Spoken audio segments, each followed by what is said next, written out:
Hello everybody, welcome back to Frank Film Club. I am Lowri, this is Maisie, this is Hannah, and this week we are going to be talking about Poor Things, which is a new film directed by Yorgos Lanthimos. I'm going to give you a little quick synopsis.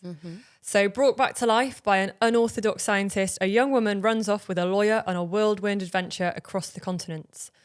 Free from the prejudices of her times, she grows steadfast in her purpose to stand for equality and liberation. It stars Emma Stone, Ramy Youssef, Willem, Dafoe and Mark Ruffulo. And I'm just very excited to talk about it with you both. But first of all, how are you both doing? I'm good. I just had some lunch. Great. Which was really amazing. I had a toasty and it made me feel warm inside. And now I have a tea and I'm ready to talk about Poor Things. Great. I'm glad that you're warm because it's actually really cold where we are at the moment. But I'm generally good. Just ticking along with things, you know? Yeah. Things seem to be happening in life. Great. Wow. I'm The so most glad. non-update we could have possibly have given. Wow. That really escalated from 0 to 100 there. So thanks.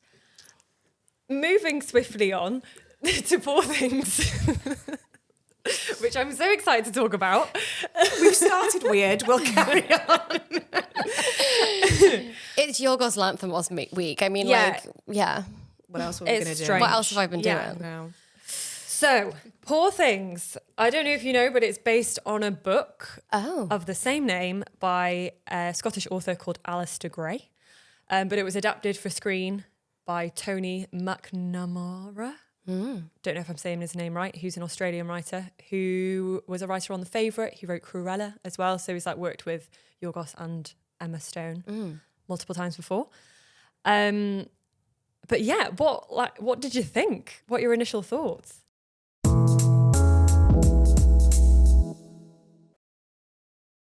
I absolutely love Yorgos Lanthimos.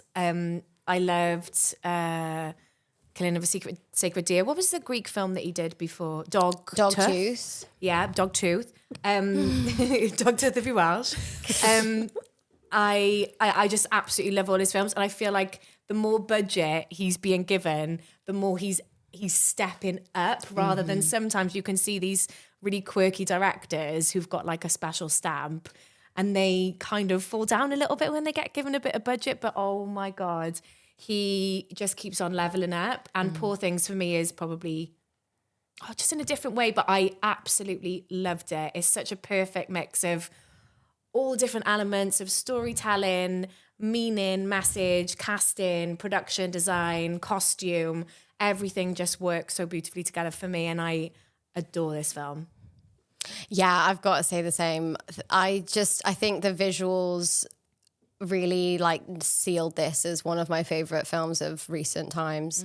And I know that that's really shallow, but it is what means a lot to me in movies. And of course, those things never hit quite as gracefully if I feel the story is like lacking or the characters are lacking, which they are not in this film at all. But like the wardrobe, the hair, like for those images alone, I'm obsessed with this film, and I've like never seen anything like it. And he's just like done it again, you know. It's like kind of a bit of a switch up in his style in some ways, but I think it's really a special film. And also can't wait to talk about the story and the meaning as well, because I think we're going to have good chats about that too. Yeah, completely agree on both of those. I felt like at first when it started, because it's obviously like a bit strange and weird. It all starts in black and white, doesn't it? And I was a bit like, oh, is this going to be a little bit slower than what I was expecting it to be? And then really, really quickly, it like is not that at all. And I was hooked and had so much fun. And I'm actually really excited to go and watch it again. Yeah, me too. On the big screen, because we all watched it on a screener. Yeah. So we would love to see this on the big screen. True. I feel like, it feels like one that should be seen on the screen for sure. Well, I'm going to give you a bit of a background about how the film came about. So Yorgos read the book at like around 2011 or like a bit before that. Then he met the author Alasdair in 2011. And then Alasdair was like, yeah, I like you. I'd be happy for you to have the rights to the book. And then at that point, Yorgos hadn't made an English language film yet. He'd just made Alps, which was his film after Dogtooth, Wow. I believe. Then he was working with Element Pictures, who was Ed Guinea and Andrew Lowe. And they had, so this is like jumped to 2016. They had like joined up with Yorgos to start work on The Favourite. And that was like going to be their first film that they were going to do together. But because it took so long to develop, and it's like it needed a big budget. In the meantime, Yorgos pitched The Lobster, and then they made that.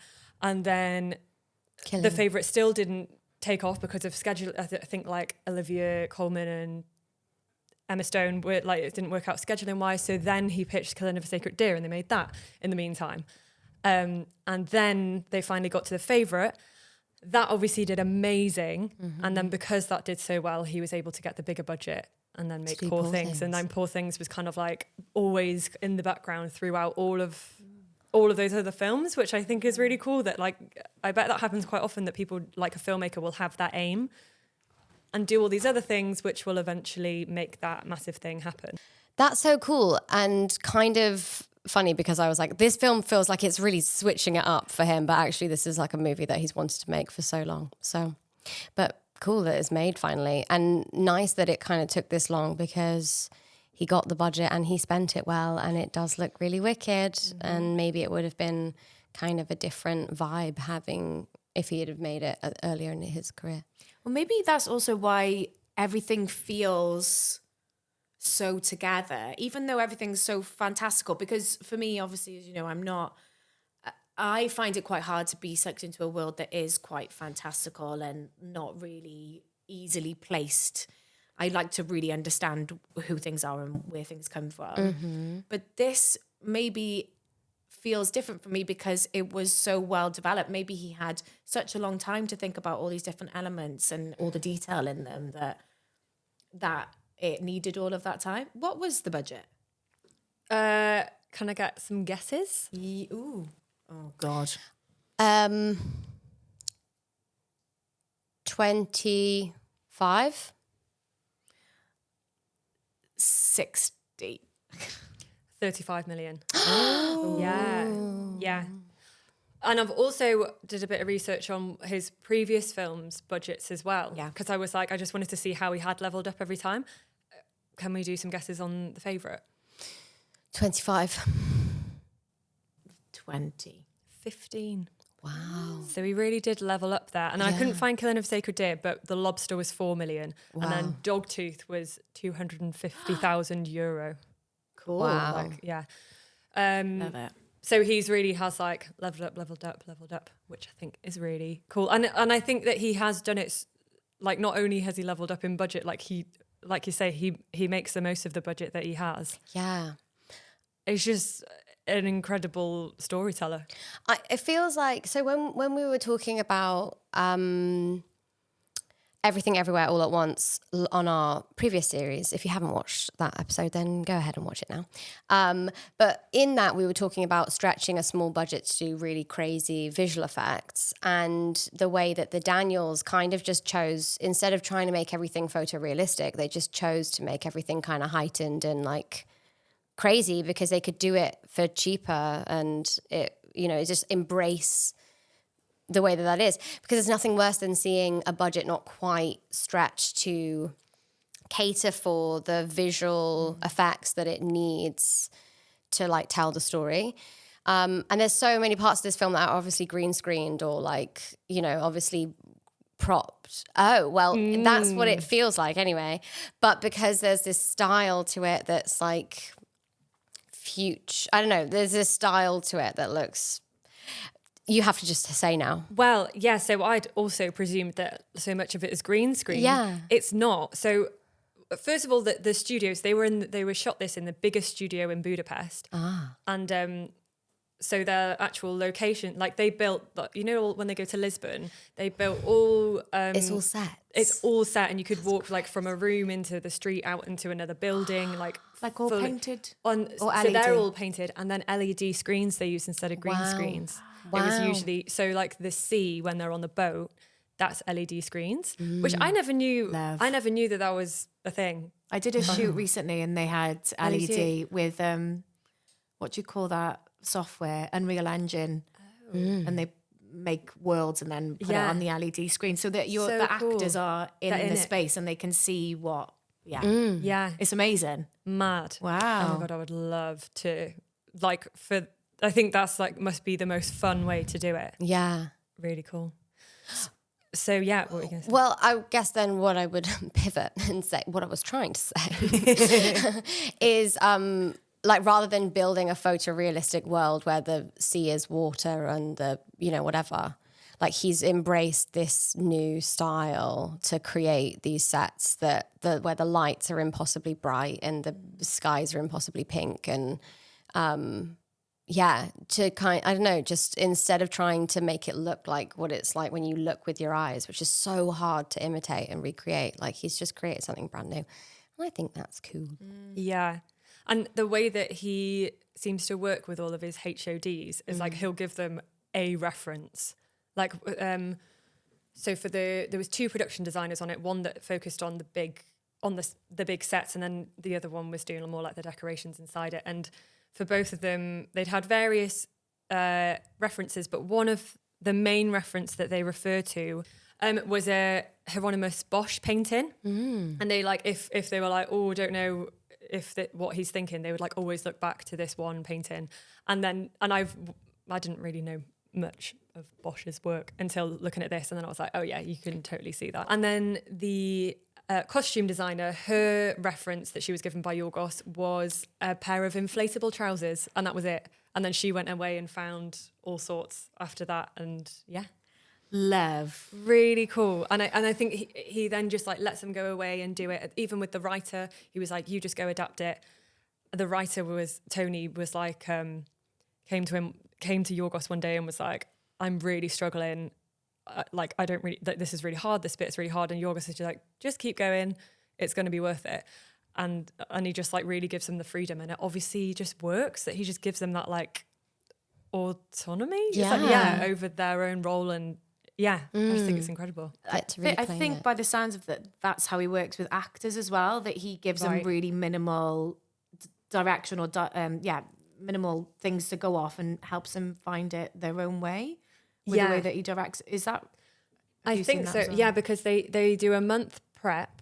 I presume that he's done this on his other films, but it was a month prep, and all the actors get together, but they're not going through the scenes or any of the lines. It's just all about movement. They just play theatre games, and it's just like getting to know each other and getting really silly with each other, and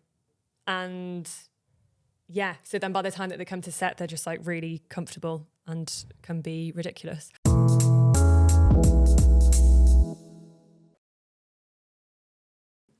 Speaking of which, who did you love? What did you love character wise? Like, yeah. Bark. Wee. That does feel like a theatre game. The whole like first 10 minutes of this film when Emma is being like an adult baby, does feel like a big theatre game, improvisation game. I thought that her performance was really, really wicked.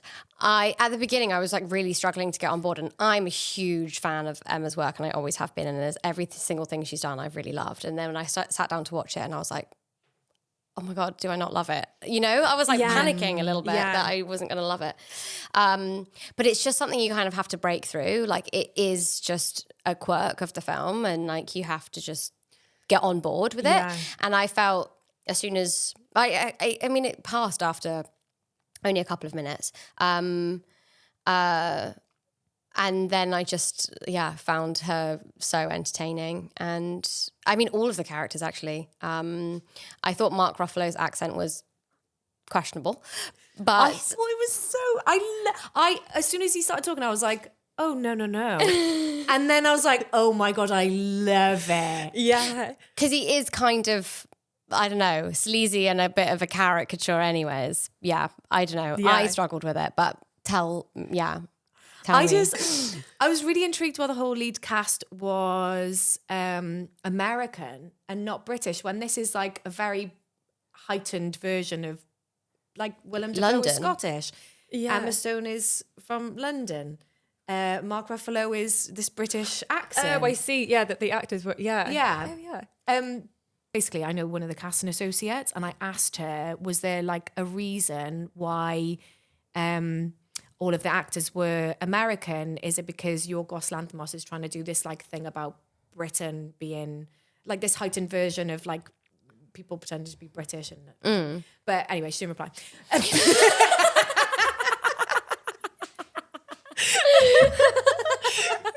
We don't So know. anyway, I don't know.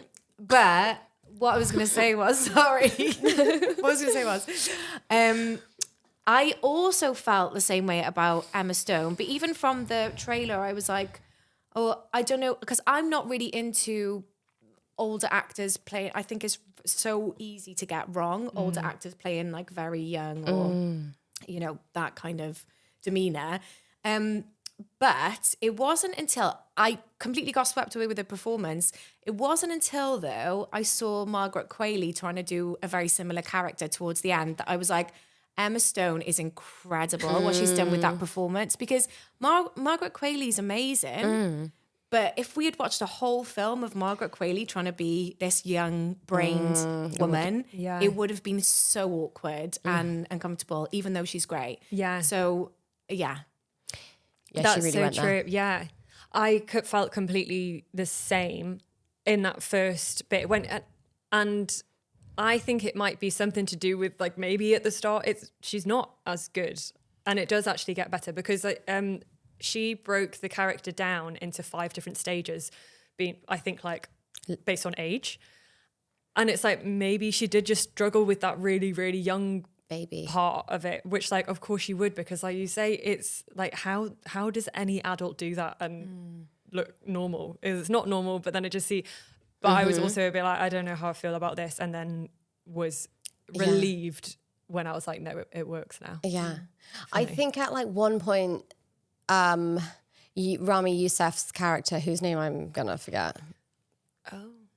He's like researching her, and I think he says she learns about 16 new words a day, which was kind of all we were given, and she has a couple of like speech lessons, but there was a little part of me that was like, and now all of a sudden she can talk, like, you know, and it's just something like that. It doesn't really matter, it's not integral to the story, but like if you're gonna do something that's so bold and like, then like, I just feel like there's got to be like a real graduation to it. And like by the end, she was like just fully talking, which is like how it should be. But there was still something about that felt jarring to me. I don't know. It's not important because that's not the point of the story. It's more about like her like naivety and like her experience in the world that's growing and progressing. And it doesn't really matter how it's reflected in the speech. But yeah, just because at the beginning it's like a baby talking. It's like, I don't know, it feels like there has to. Yeah, maybe I'm just being a dick. I know what you mean. Yeah, it was just off at times. But as soon as she's like in Lisbon in her sunglasses, I was just like, this is the greatest film of all time. She is so cool. I'm obsessed. The shoulder pads and her hair, that is like the most gorgeous. I feel like we're going to see a lot of Halloween costumes of this look. I'm dressing up as her for Halloween next year. That's for sure. Can we jump back to Mark Ruffalo? Yes. Because I was also the same. Like, okay, accent is so off. But then I was like, but I haven't really seen him. I haven't watched many things that he's been in. But anything that I have seen him in has been pretty like unexciting. So to see him in this, I was like, oh my God, this is amazing. And then I was obviously doing loads of research about like, how did he come into it and how did he find it? He was so nervous the whole time, to the point where when they started, maybe it was when they were in prep, or maybe he was attached and then he read the script. Anyway, he basically tried to talk himself out of the role with Yorgos because he just didn't think that he could do it. And I think he was just like massively insecure about the role the whole time.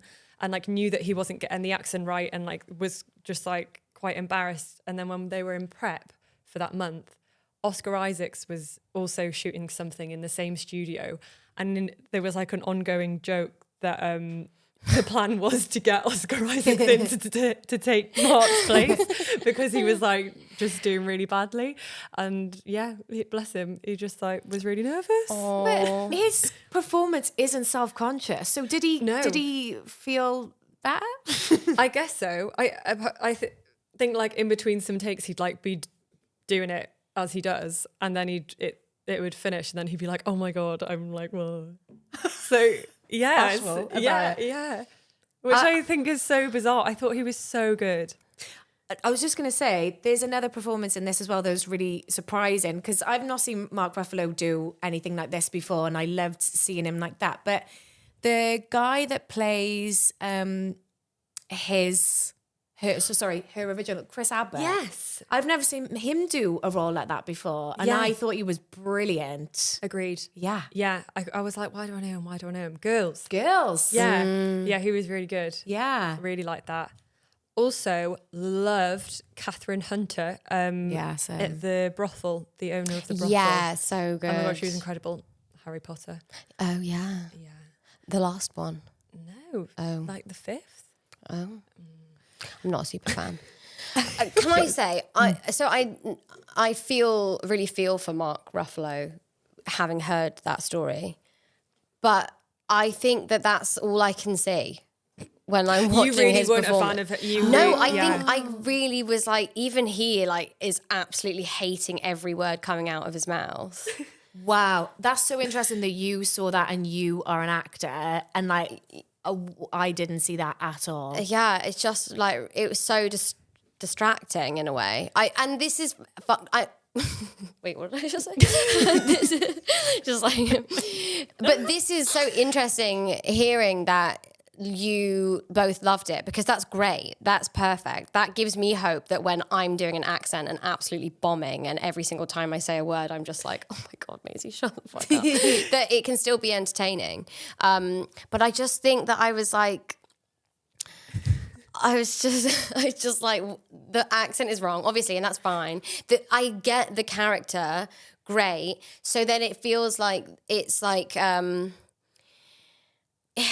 Mark Ruffalo is like aware of the fact that he's playing this character. That's just how it feels, which is fine, because all of the locations are sets, and like it's an absurd story, and so like there's a beauty in like the meta of that, right? But I do just think that it looks like he is not having a good time up there. I get that so much with films where I'm like, that is my ick when I see somebody acting. And obviously we're seeing like that is the most that you could see somebody trying to play a role ever. Yeah. But for some reason, Just worked. it was entertaining, and I Yeah. was just having a really good time. I think it did just work because, like you say, it's also over the top and like it's meant to be ridiculous. So I think back, I'm like, I even realise that it was a bad accent, or did I just think that it was a completely different accent that I thought thought it was even a meant choice, to be honestly. English? Yeah. I thought it was a choice. I've actually spoken to other people who have seen this movie, and they love his performance in it. I think that people are on the whole going to really love his Yeah. performance in it. I just couldn't. I don't know. I felt like this. oh shit, it smells not A little good, bit, yeah. But that's fine. 'Cause, No, like, I like, kind of love that you felt that. I imagine he think wins it's an funny. Oscar. I That's would love for him- iconic. That's cool. He should really then write a book about acting. And being outside of your comfort zone. Because that's the crazy thing, is like you Yeah. can do something that makes you so uncomfortable that you're cringing at because it goes against everything that you ever dreamt of yourself as an actor, and you can do probably like one of the most cool characters of your whole career. So I think, even though I'm saying this, it's not actually to like dig him. Like, I think it's really interesting that despite all of this, we're still sitting and chatting about his character in a way that's not like, ugh, get off the screen. Because it's not. I know it's not, but it's like, yeah. Anyway. Yeah. I just find conversations like this so exciting, because it's like different people's perceptions, and the only way potentially that you would understand a different version of like what we've seen just in this threesome here. Careful. Is because you know what it's like to be there, and we don't. Like we just go do the thing, great, be in the film, or do this in the film, or we watch a performance, but we would never know how it is to actually like be self-conscious and exposed and bare. Being an actor of his caliber and being like so self-conscious on set, like that is a terrifying thought.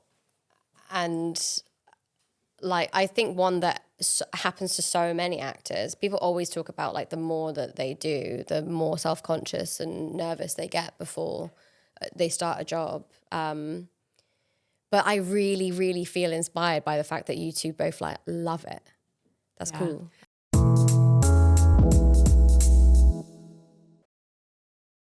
What did you think of the dancing scene? Fave. Yeah. So good. Does it beat the favourites? The favourite with Joe Alwyn and Rachel Weisz? Yeah. For me, yes. This one was better. Yeah, agreed actually. Yeah, 100%. The So way good. she steps into it, like just, and the camera as well, following her, just everything. Yeah, amazing. Yeah.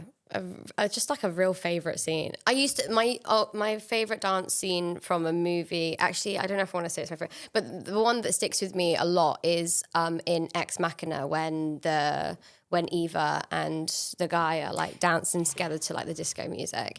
I love that scene. I'm not going to say that's my favorite dance scene of all time. That was a stupid thing to say, but that's like one of my recent favorites. But this is like just topped it. Yeah, it's good. It's great.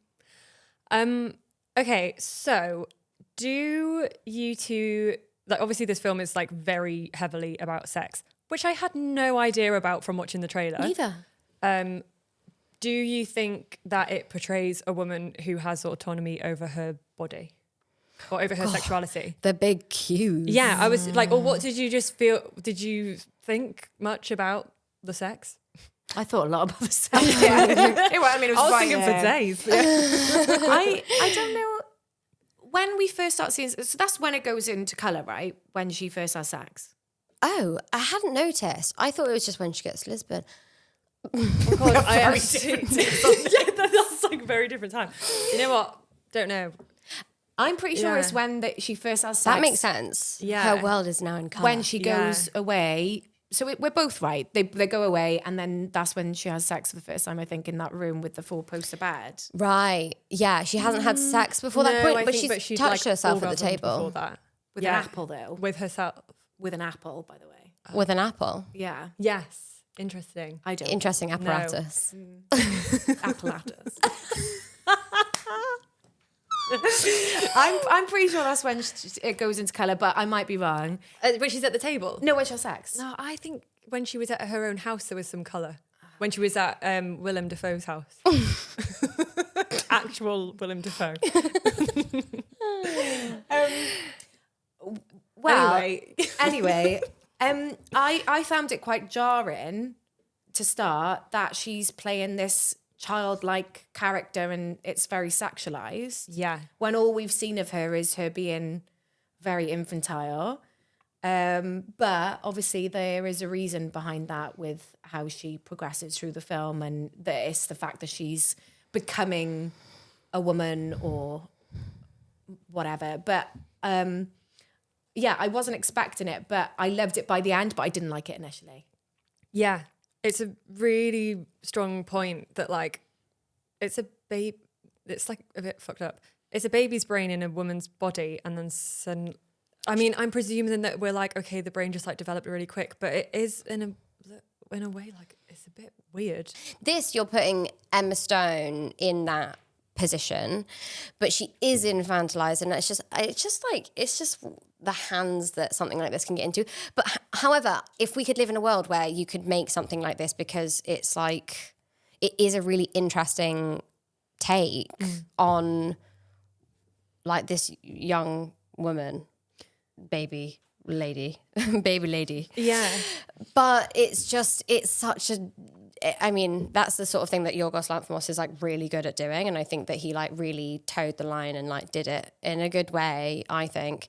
But yeah, it's like really fucking risky, and it's like such a hard conversation to have. And it's like, at what point are we censoring too much, and at what point are we creating things that's like in the wrong hands is really dangerous? And like, you know, like it's just the kind of fucked up world we live in, where it's like very hard to make something that's super risque without it becoming just like really problematic. Yeah. I just wonder if it was a conversation that they made it with Film 4 and Searchlight, who I think are like, they make incredible films and they're obviously very careful about the things that they do. Film 4 literally just made How to Have Sex.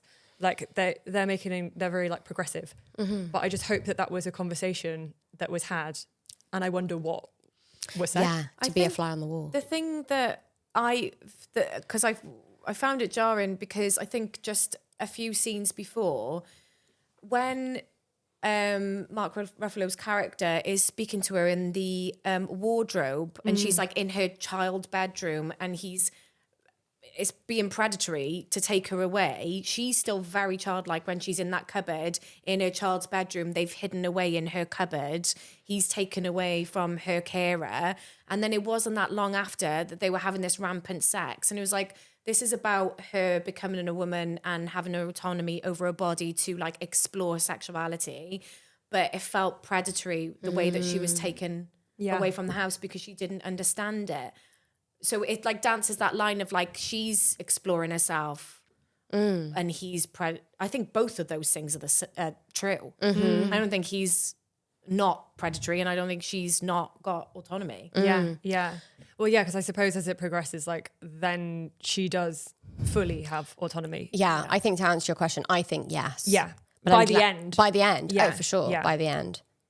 She has autonomy over her whole life by the end, really. Well, kind of the whole way through. I think he just believes he has power over her. That's true. But he's all the of one. Men think that they have they power all over her, think- but maybe none of them ever do. Exactly. I don't think that she ever is not in control. That's true. Throughout the whole film, I think people just are projecting onto her what they think she means and that she's theirs. But I think at every point, even when she's like decides to go, she's like, I'm gonna fuck this guy in Lisbon.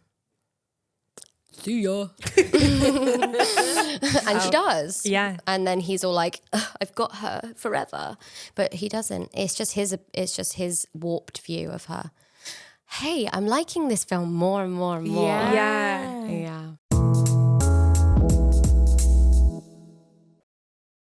So, just wanted to chat a little bit about the shooting style. Yeah. Yeah. Because it's just like bonkers. Real bonkers. And I wondered if there were just like any parts that you picked up on that you did particularly like, and no problem if you didn't. Sometimes when it was like the full fisheye, I was like, my eyes, I can't focus. But then it's like, it was fun, wasn't it? And then like whenever he burped a big bubble, I was like, oh, like I feel like it's all mirroring it. Yeah. Yeah, I mean, why not, right? But no, I didn't love it for any other reason than why not. Yeah. I didn't go like, oh, I get it. I would be lying if I said, yeah, I really know what he meant to do there, like what he was trying to do with the fisheye. I have no idea, but it was like cool. So I'm like, okay. Does the burp bubble mean anything?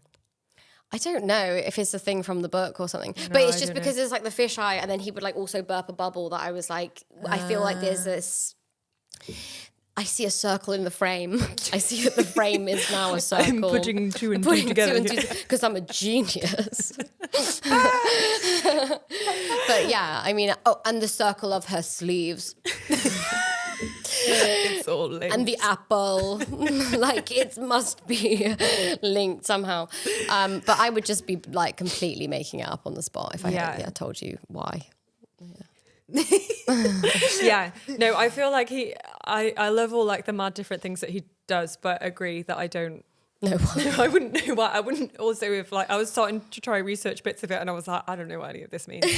But the one thing that I do find interesting is, you know, the fish, it wasn't even fisheye, there was like a porter hole type thing.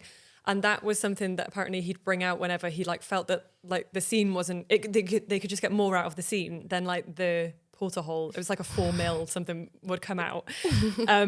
And then there was a joke.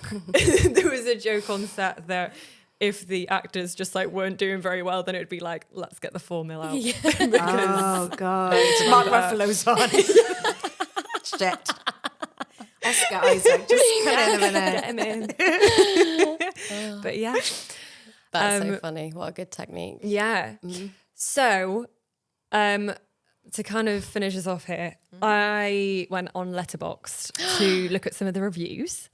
And I'm just going to tell you some of them. So Sarah gave it 4.5 stars and said, "This is Barbie if Weird Barbie was the lead." And I thought that was great. Yeah, that's so good. Yeah. So maybe that's why we all love it. Yeah. That's what we wanted. We just wanted a weird Barbie film. Yeah. I do want a weird Barbie film. Yeah, they should do. If they were going to do a sequel, they should do it about Weird Barbie. They so should. The origin of Weird Barbie. Yeah, because then love Kate she's hilarious in it. And I Emma wanted Stone to could play her as a baby. Yeah. Yeah. Maria E. Gates gave it 2.5 stars and said, "Don't know yet what I'm going to rate this because I did enjoy it, but I don't know how you do all of what this film does and never once show menstrual blood." Which at first I was like, interesting. And then I thought, yeah, but it is a dead woman's body who probably no longer has periods. Hang on. Oh. Hang on. Backtrack. Let's take it back. So She said, having a like- lot of sex and she's never having a period. Right. and there's like never a period. Yeah, but you don't see the genitalia, so why would you have seen blood? I think Well, but, like, because maybe she was she just had to pause maybe for a one day week. she'd just be like, "Oh my god, I am bleeding," which I get, but then I'm also just don't think that experiment. Like she had a baby pulled out, and I'm like, maybe something. Maybe the I womb feel ain't like there's an woman. excuse Yeah. for her not to have periods. Oh, okay. I was just trying to think how and why would you do that? But then maybe it could be like she's a child and she's trying to understand what this is. So it could have been in there, but Yeah, Yeah. an interesting point. very. Yeah.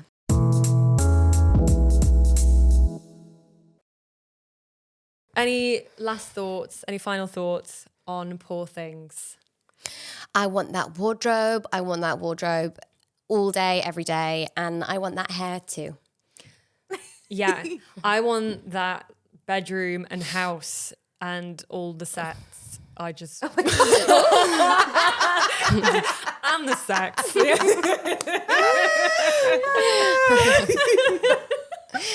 Great. Yeah. I love this film. I've not been as excited to speak about a film as this one for a long time, and actually having the conversation, it went in a much more exciting direction than I even thought it was going to go in. I think Yorgos Lanthimos is definitely one of my favorite directors, and he's doing another project with Emma Stone. Yeah.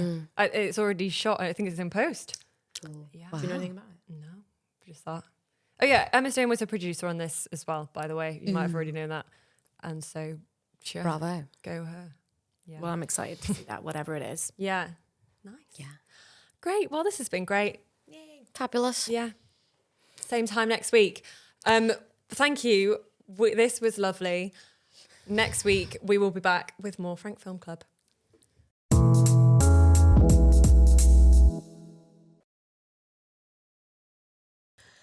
Thanks so much for joining us for this episode. Next week, we're speaking about everyone's hot topic over Christmas time, I feel. Saltburn, directed by Emerald Fennell.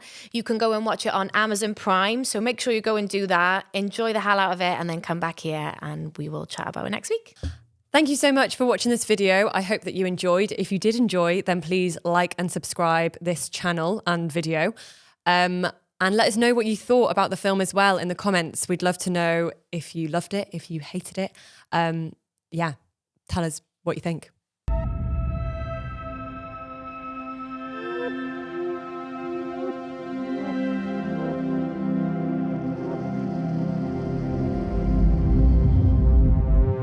This podcast was presented by Wrapped.